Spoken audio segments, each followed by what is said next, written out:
Eu passo a palavra agora a Eneay Almeida, ela é ex-conselheira da Comissão Nacional de Anistia.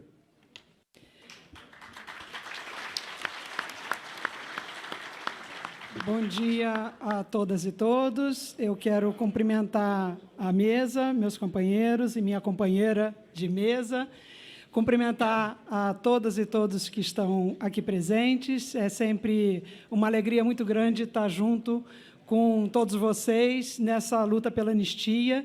E quero começar reiterando que a contribuição que eu entendo que eu posso dar nesse debate, nessa discussão e nessa luta, tem muito a ver com a minha atividade como professora lá na UNB, na Faculdade de Direito, e, em especial, na liderança de um grupo de pesquisa que eu aproveito para reiterar que está à disposição de todos vocês, de todos os grupos de anistiados e anistiandos políticos, também dos conselheiros da Comissão de Anistia, que ainda resistem bravamente e têm a boa intenção de fazer um trabalho sério. E nós, então, lá no nosso grupo de pesquisa, alguns estão aqui presentes nesse auditório, nós procuramos fazer reflexões e dar contribuições, seja para os grupos de anistiados, seja para os conselheiros, seja para os advogados, enfim, naquilo que a gente pode contribuir, colaborar para a gente não esmorecer e para a gente continuar resistindo, principalmente nos momentos que a gente vive hoje em dia no Brasil.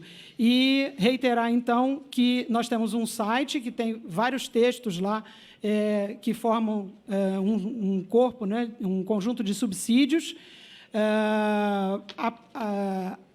abordando alguns dos temas que já foram aqui mencionados, como a questão assim, absurda inclusão dos anistiados na reforma da Previdência, confundindo novamente um assunto que já estava pacificado, que já tinha sido, já havia consenso que a reparação ela tem caráter indenizatório, não previdenciário, assim como várias outras questões que, infelizmente, atualmente, têm, de maneira recorrente, aparecido lá na Comissão de Anistia, né, nessa comissão atual, com essa composição atual que tem acontecido. E aí, nesse espírito, a minha contribuição aqui é para trazer algumas ideias no sentido de agradecer pela oportunidade de estar participando desse seminário, que é uma celebração, né? É uma celebração dos 40 anos da promulgação da Lei 6683, que é a Lei de Anistia.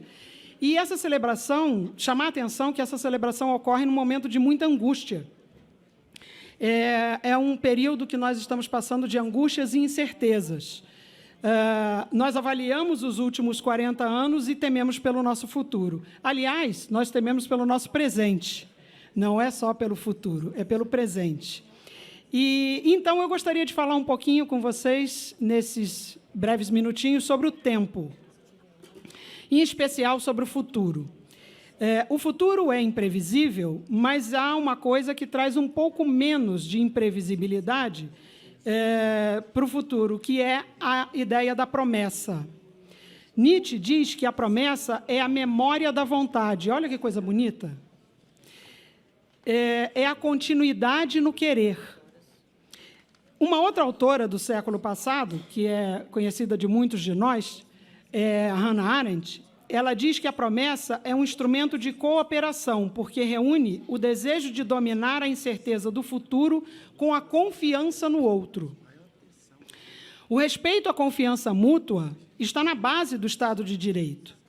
É justamente porque nós confiamos que o Estado cumprirá as promessas feitas na forma da legislação e, quanto mais fundamentais forem as leis, os direitos, maiores são essas promessas. É exatamente porque nós confiamos que o Estado vai cumprir, vai honrar essas promessas, que nós dominamos ou, pelo menos, aplacamos essas incertezas em relação ao futuro. Há 40 anos, nós vivíamos tempos sombrios. Embora, como já foi lembrado também aqui, num movimento de extensão, num movimento de crescente esperança. Já carregavam, aqueles dias, uma esperança em dias melhores. A lei de anistia, lá em 79, em agosto de 79, que amanhã vai completar os 40 anos, ela representou exatamente um marco histórico desse período, desse momento. E é por isso que nós celebramos a Lei 6683. Era o início da construção da esperança. Hoje, nós também vivemos tempos sombrios. Entretanto, diferentemente de 40 anos atrás, com muita frequência, nós todos nos sentimos desanimados e desesperançosos, como se nós duvidássemos da promessa. De certa forma, nós estamos duvidando dessa promessa. Nós estamos duvidando do nosso futuro. Não nos faltam motivos para isso, não é?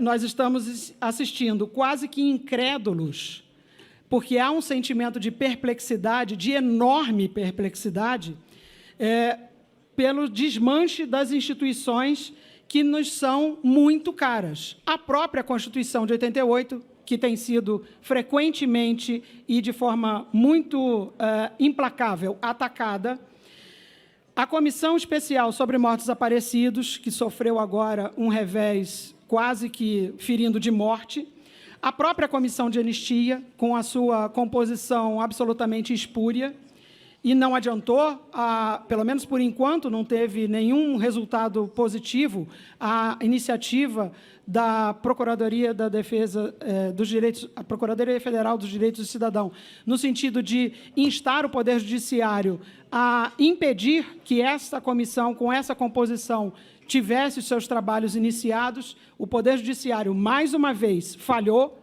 e não reconheceu o absurdo dessa composição. E a Comissão de Anistia atual, ela vem cometendo verdadeiros absurdos, abusos, no sentido de tratar os requerentes como terroristas, usando a expressão revolução democrática, ao invés de dizer golpe de Estado, se referindo a 1964. Vários conselhos federais, com a participação da sociedade civil, têm sido desfeitos ou desqualificados pelo governo que está no poder. E o mais absurdo de tudo, para mim, que é a própria afirmação de que não houve um estado de exceção no Brasil, que não houve ditadura no Brasil. Ora, se não houve ditadura e se não houve estado de exceção, é claro, não precisa de comissão de anistia, não precisa de procurar mortos desaparecidos, não precisa de justiça de transição. Então, o maior absurdo que nós estamos enfrentando é essa premissa, que é a premissa da Constituição Cidadã, é a premissa da Constituição de 88, que houve um estado de exceção. E a Constituição é comemorada, é celebrada exatamente por terminar esse período de estado de exceção. Dizer o contrário é de um absurdo tamanho que, assim, só pode nos causar perplexidade e revolta, é claro, né? Então, todas as ações de memória, verdade e justiça, elas são muito importantes para garantir que isso não continue acontecendo. Não é nem mais para que nunca mais aconteça, porque está acontecendo. Então, é para que não continue acontecendo. Nesse sentido, o nosso passado, hoje celebrado, tem a Lei 6683. O nosso presente tem tantos retrocessos que nós ficamos um tanto quanto assombrados. Como é que nós podemos esperar um futuro promissor? Talvez seja um bom momento para nos aconselharmos com aqueles que também viveram esses tempos sombrios, que são os nossos antepassados. Esses, sim, os nossos verdadeiros heróis. Esses, sim, aqueles que são heróis não só nossos, mas do nosso país, responsáveis pela nossa história. E aí eu quero lembrar que há vários sistemas de crença que estabelecem esses contatos com os antepassados, crenças religiosas. Mas nós também fazemos isso, independentemente de partilharmos ou não desses sistemas de crenças. porque nós fazemos isso no nosso mundo racional, no nosso mundo jurídico. Nós fazemos isso por intermédio das leis, por intermédio das instituições jurídicas. Nossos antepassados deram a vida por um Brasil democrático.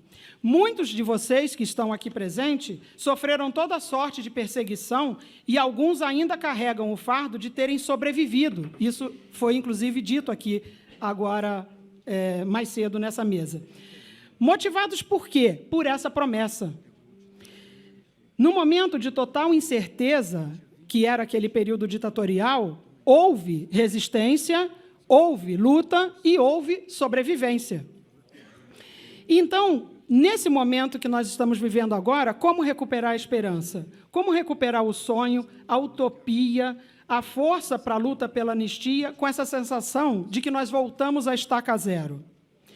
Eu proponho, e com isso eu já me encaminho para o final da minha participação aqui, que nós dominemos essas incertezas, primeiro, confiando uns nos outros, depois, na nossa Constituição e nas nossas instituições, ainda que alquebradas, mas, principalmente, nos nossos ancestrais, que permanecem entre nós com seu legado, com sua força, com sua coragem, com seu heroísmo, mas, em especial, com a sua esperança e o seu legado, o seu testemunho.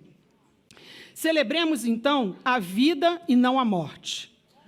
Celebremos a esperança e não a derrota. O que querem os nossos governantes é exatamente o contrário. É que nós nos sintamos derrotados, que nós fiquemos discutindo a morte, mas nós temos que celebrar a vida, a esperança, a luta pelo futuro, a confiança nessa promessa e celebrando, principalmente, a confiança de que nós somos capazes de vencer, porque nós acreditamos num Brasil democrático, igualitário, justo, como afirma a nossa Constituição. Então, que as promessas dos nossos antepassados, seja por suas vidas, histórias, leis ou sonhos, nos inspirem a afirmar que nós não seremos derrotados, porque, ainda que nós estejamos com muitas nuvens, não consigamos ver com clareza a liberdade e a igualdade, nós acreditamos nesses 40 anos de luta pela anistia e para aqueles que pretendem nos subjugar hoje, nós vamos gritar: não passarão. Muito obrigado.